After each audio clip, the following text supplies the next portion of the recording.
everybody, welcome to another quick video. We find us today up at the Humber Bridge. Horrendously windy, reasonably bright, but I'm not here for doing major things. The mood's going to be nice, I'm going to get some nice shots of that. But long-time viewers of the channel will notice that I'm trying to shift things to being more lightweight. So less gear and different ways of carrying it. Yes, I've got the two Shimoda packs.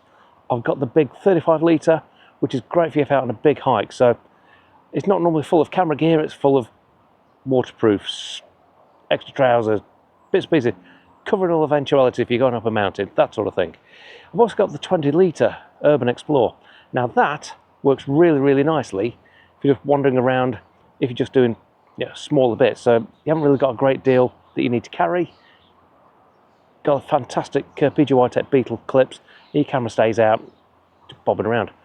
But I wanted something that would be really good around town essentially, but a little bit bigger than your average sort of just side bag. Because I've got a few of those, they're not too bad, you can sort of get a camera in, that's about it, not really got a lot of space, especially if you're running the 12 to 100.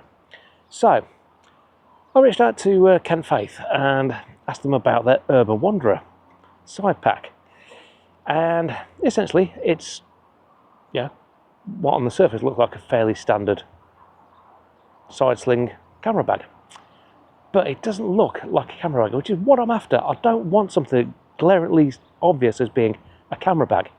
It's something slightly different, and there it is.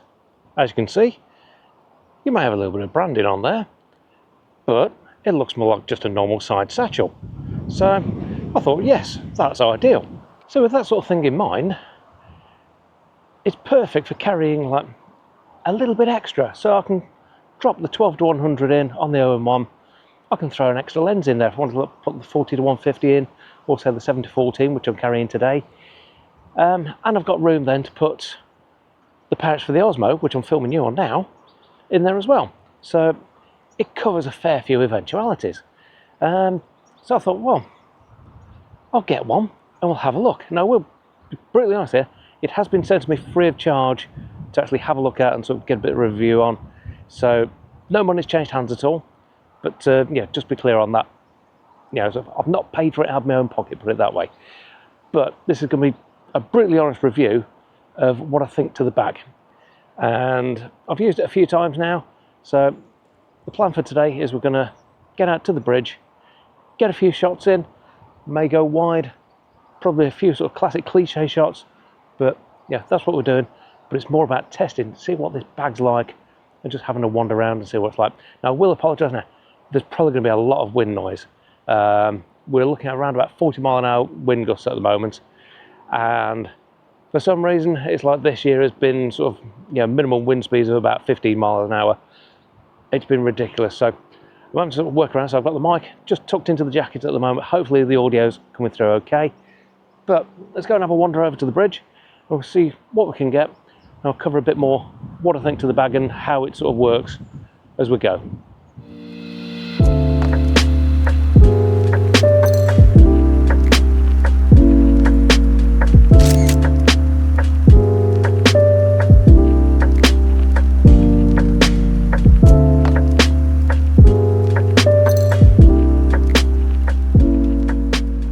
So, a few basics on the bag. It's 34 centimetres by 13 by 25, so not huge, but a bit of a chunk compared to a lot of the normal sort of side ones. It's more sort of a side satchel rather than a side bag. It is waterproof. Obviously you don't want to go out in torrential rain because it's not fully sealed round, but you have got a level of waterproofing on it.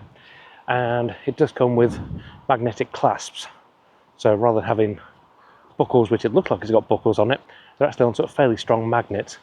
So it's easy to access. The strap's nice and comfortable. It's a nice thick webbed strap, which makes quite a difference, and it's fully adjustable as well. Inside you've got different compartments that you can sort of move around, so it's fairly customizable, but I'll show you more on that side shortly when we get back to the van. So look at a 10 litre bag with customizable sort of partitions, which means you've got an element of adjustability with it.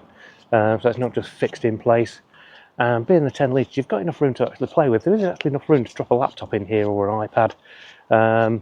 It's actually got a side padded section as well.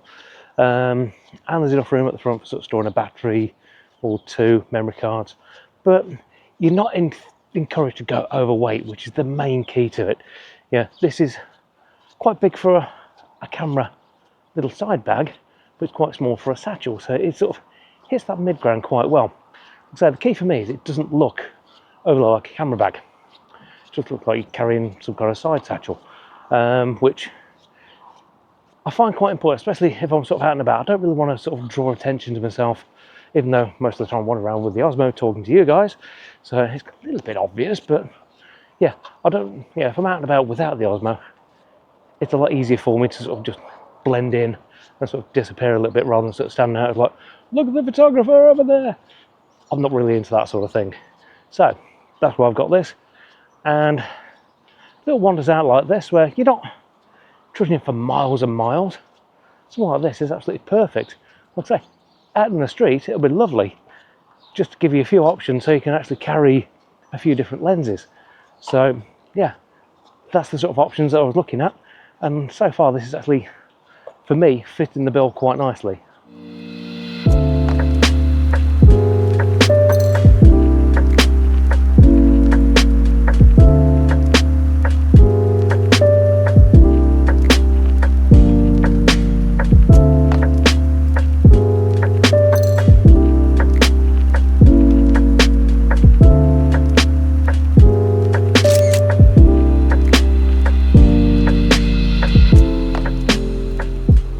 So, you may be able to hear the traffic noise over the wind noise, possibly, which means we're just up at the bridge.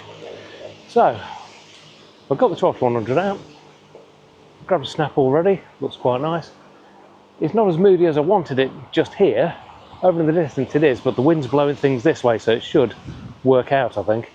But we've got some nice shadows going on.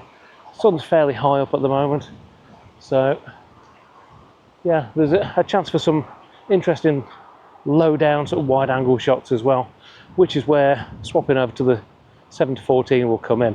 So you've got this nice wide angle approach that you can use, and yeah, it's handy just be able to sort of carry the 2 lenses, which just opens your options a little bit, put it that way. Those of you who don't know, Humber Bridge is, well, at one time it was the longest suspension bridge in the world when it was first built. Fantastic structure. We've travelled over it many times, going back and forth to Yorkshire. But it's just one of those structures that it leads itself to enjoyable photography, because no matter where you stand, you've always got a different aspect on it, and it's a lovely thing to actually photograph.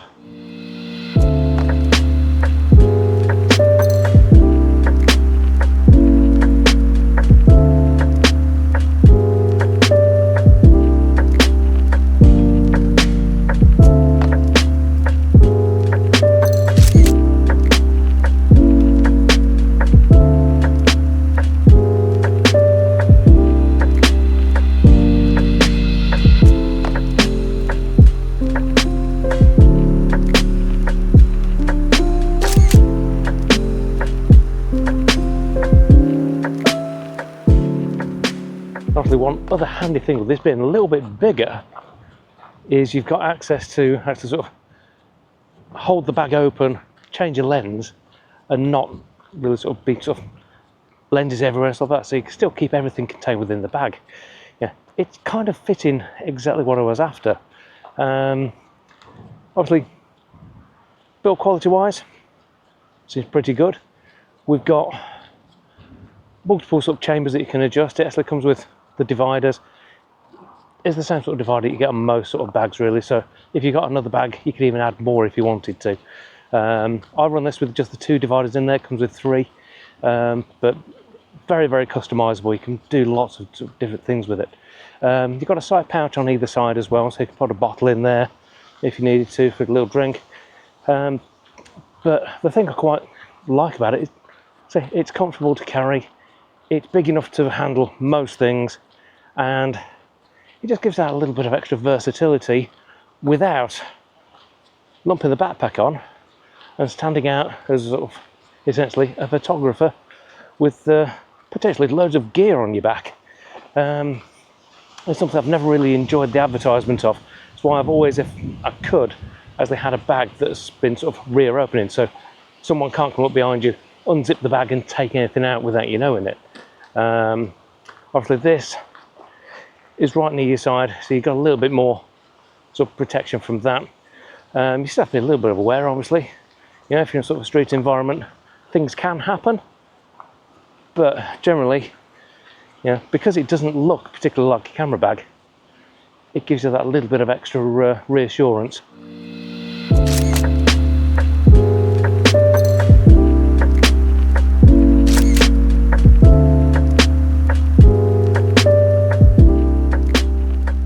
Okay, there's a quick walk around of the bag. You've got your main clasps on the front, like I said, those look like buckles, but they're actually very, very strong magnets to keep things closed really easily, and they're not a faff to actually sort of do up and undo. Literally, you pull on that section there and they come apart really nicely. Really, really nicely designed. So the main top, nice soft material on the inside, vinyl outer, so nicely weatherproofed. And you've got these little flaps that when you close it, basically come in like that to give you some protection on the inside of the bag. Obviously it's not completely sort of monsoon proof, but it's good enough. Like I say, this is my normal sort of layout that I've got. So I've got OM1 with the 12100 on there. Just buried in there with the flap across it is the 7-14, and tucked into the side there is the pouch that the Osmo normally sits in. As you can see, reasonable amount of space inside. You've got really nice sort of deep pocket there. I've just got a microfiber in there, and the spare divider as well in case it's needed. And you've got a little pouch on the front that's velcroed with a zip portion along there and 2 inner pockets. So yeah, lots of storage options and very customizable. And that's with the bag closed up. As you can see, the flaps sort of, they offer just that bit of protection to the elements when you've got the bag closed. This flap is covered by that as well, so that's fairly secure. You've got a good strong buckle there as well on the shoulder strap, and each side you've got these elasticated pockets, which if I can just pan down, it's plenty big enough for popping a bottle of drink or something like that in it. And you've actually got on the back, get in there, another velcro pouch. So yeah, loads of options. So is there any real gripes with the bag? Well, a couple that would be nice. Despite the fact that it is waterproof, I'd like to have a rain cover for it. That would be quite handy. Just for peace of mind, so if you have got something, you get caught out, conditions just aren't great, it gives you the option of just cover it all up. That would be handy. The other thing I would like is some security lock method of some sort that can sort of make sure that it wasn't quite as easy to just take the flap up, but that then would detract a little bit and maybe make it look a bit more like a camera bag. It's hitting that compromise, so yeah, I think that that's one of those niceties that really sort of is just for me really. As far as usability goes, like I say, you've got a nice wide shoulder strap with a very nicely padded sort of cushion on it, which even though I'm carrying along here as well as like the 800 gram of the bag, I've got 1200 OM1, 7-14 and the bits and bobs for the Osmo. Probably running about 2.5 kilograms to 3 kilograms. It doesn't feel heavy at all because the load's well spread out. It's a good strong strap as well, so it's not something you're worried about overloading or anything like that. But yeah, I think certainly the times I've used it, I've got on really well, and it's just nice to have that option that you can sort of pick up a lens, an extra couple of bits and bobs, store things in a bag that you're not worried about really sort of showing that you're carrying some gear around. Because obviously, sort of cost wise, we're looking at what I'm carrying now. We've got 01 Mark II, which is around about £2,000. 7 to 14, they're about 900, and the 12 to 100, they're about 900 to 1,000 as well.